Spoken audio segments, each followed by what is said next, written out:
What is up, my AKA Padders? I just gotta get into it. We're not done with Shazam. We're not done with Captain Marvel. Let me show you what I picked up today. In the jump cut, now I bought this because I was walking around Philly. Welcome to Philly, by the way. Peter A. DeLuca here, AKA Pad. Subscribe, support, leave a comment. Just walk around Philly and I realized it's been a while since I've owned a Peter Rabbit. So got that. Also just bought some scented Play-Doh. Mostly for the middle one. It's scented like bubblegum. But let's just get into the reason why we're all here. Today I bought two WHIZ Comics, the first appearance reproductions of Captain Marvel Shazam.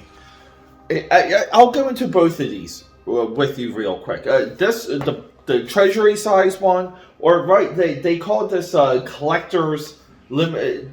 DC had a different name for these. Marvel called them treasury.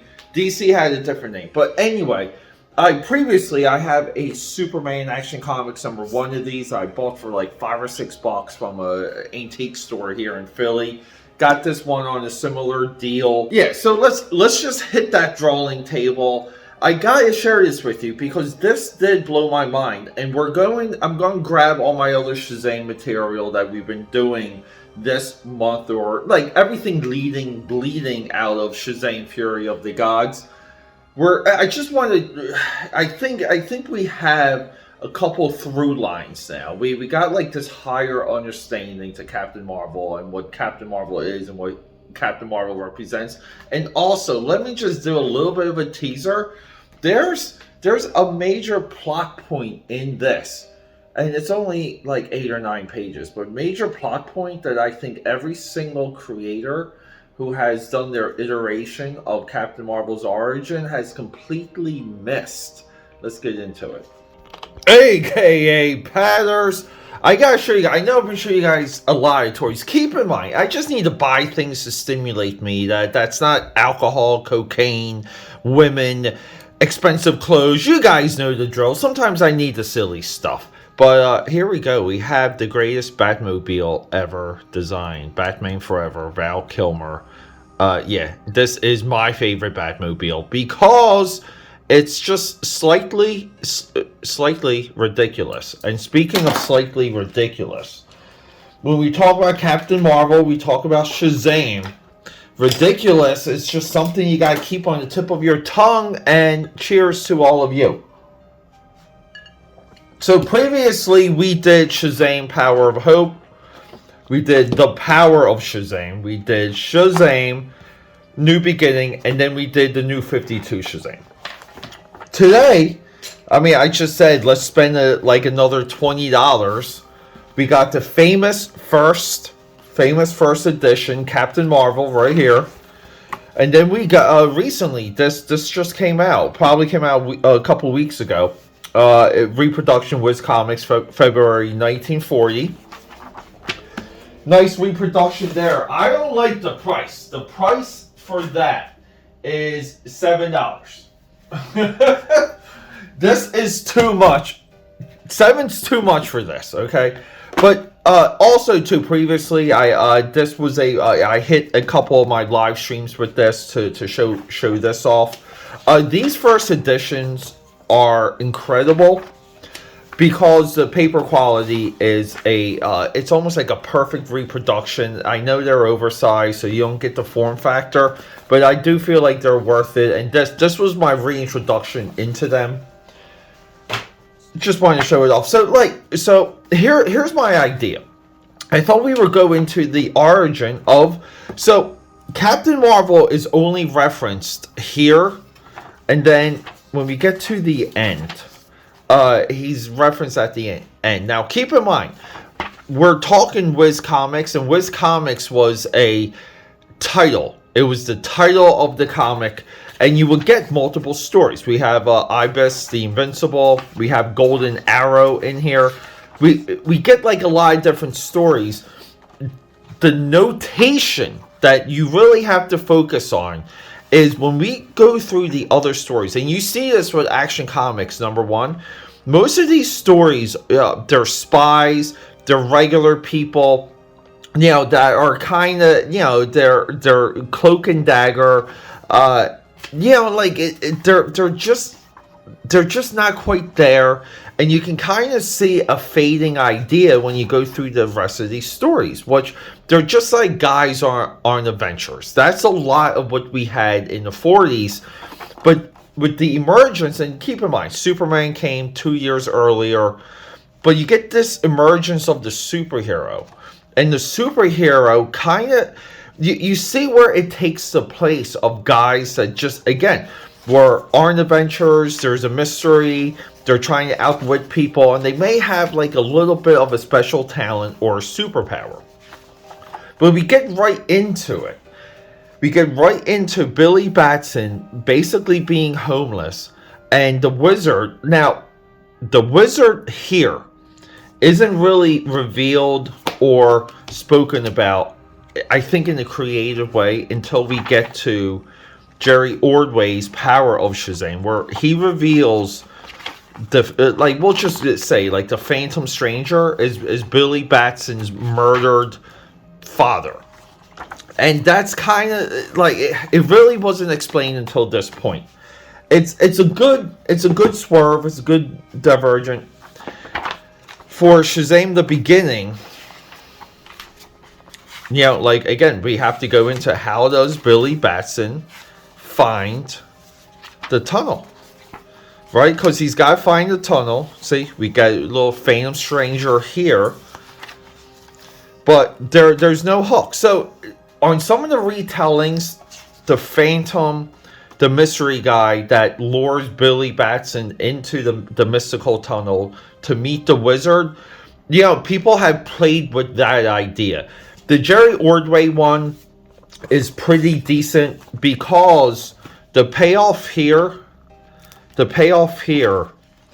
is like when the father hugs the son. But the payoff and the setup is really like the murder of the father in the beginning here. For Shazam the Beginning, the parents die basically like right away. That's how we begin here in 1987. And it's somewhat hinted that they were murdered by the evil doctor. For Shazam Power of Hope, we can get into the origin here. Where is it? Right here. Alex Ross, who is a Shazam fanatic, just sets it up. Billy Batson gets thrown into the world. He's homeless, lives in the sewer, essentially, or lives in the gutters, and the Phantom Stranger just finds him, and we're talking to the wizard. So, some creators have focused on that, some haven't. All the creators, though, seem to be fascinated by the train. The train just gets endlessly redrawn, and it's mostly redrawn as accurately as possible. And I like that. See, like right here, see? Jerry Ordway, really just, again, like, it's a one-to-one comparison. Alex Ross does it. And one of the reasons why I think the train is such a focal point, because like the Phantom Stranger that lures Billy into this like tunnel, Billy Batson, he's homeless. There's nothing for him to look forward to. He's like the world's about to swallow him up. So he's going to trust anyone and anything, and it's almost like it's a bad lesson, because Billy Batson legit trusts a stranger, and he gets the powers. He gets all the powers of this wizard that's thousands of years old. It's one of the only times, like, within a story, like involving a major character, where the outcome is in danger, because again, a lot of these stories are parables and lessons for children growing up. The lesson here is follow a stranger and you might become a superhero. But look, we get the 7 deadly sins. Now, Jeff Johns, I feel like, really sold the tunnel in such a better way, with Billy Batson just kind of hitting the markers, and he's kind of summoning each of the deadly sins like one by one, not really paying attention to like what they are. All other interpretations of the 7 deadly sins are pretty literal, as we can see here.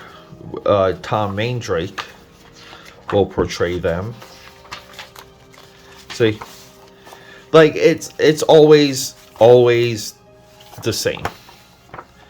And again, too, so we're dealing with this quick origin, and we know what happens. The wizard basically just explains himself. He's like, look, my power is waning. I need you to help me. I'm going to give you my power when you say my name. Boom. Now, the wizard here sets up a little bit of a test to where this giant block is hanging above the wizard, and Shazam really needs to catch it and save the day. Now, this is the plot point I was telling you about. The wizard basically has a magical screen, or a magical like television, and it says here he can see past, present, and future. And no other iterations of Shazam, and anyone out there that wants to educate me, please do.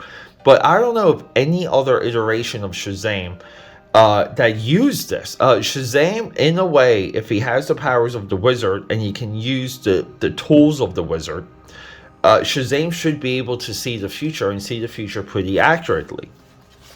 Never happens. But yeah, but then look, we get Billy Batson. Billy Batson gets wind that the WHYZ building station is going to get bombed. Again, this is a trope that we see in every iteration. I mean, we're not so much into it with the Jeff Johns, but it's almost as if Billy Batson's first adventure is to prevent people from blowing up the radio station. We don't really get it here. We don't get it with the Jeff Johns, but we get it with Shazam: The New Beginning, and we get it with the power of Shazam. So Billy Batson just he gets the head of the radio station, and he's like, look, man, he's like, I heard these guys talking, we have to do something. The radio station head's like, kid, you gotta, like, come on, like, you gotta come back with something else. And the kid's like, look, if I stop these guys, can I become a radio reporter? Because that's essentially what Billy Batson becomes. And that was a detail I absolutely loved in the Alex Ross interpretation, because Alex Ross and Paul Dini, because Billy Batson being connected to media, again, it's ingrained in the character, and it's a perfect way for the character to know what's happening in the world. You know, like, it's somewhat significant. He's able to track what the dangers are. But we have the evil doctor. He wants $500 bajillion, Dr. Savannah. And Dr. Savannah, basically, he gets thwarted because, as Shazam, of course, Shazam can fight the thugs. He ties them all up. And then what he does, before everyone shows up, he transforms back into Billy Batson, which is pretty cool. Because even Shazam or Captain Marvel as the alter ego is kept secret, period. Like, nobody at this point has seen Captain Marvel in the real world. And it's such an interesting position because it's a true alter ego.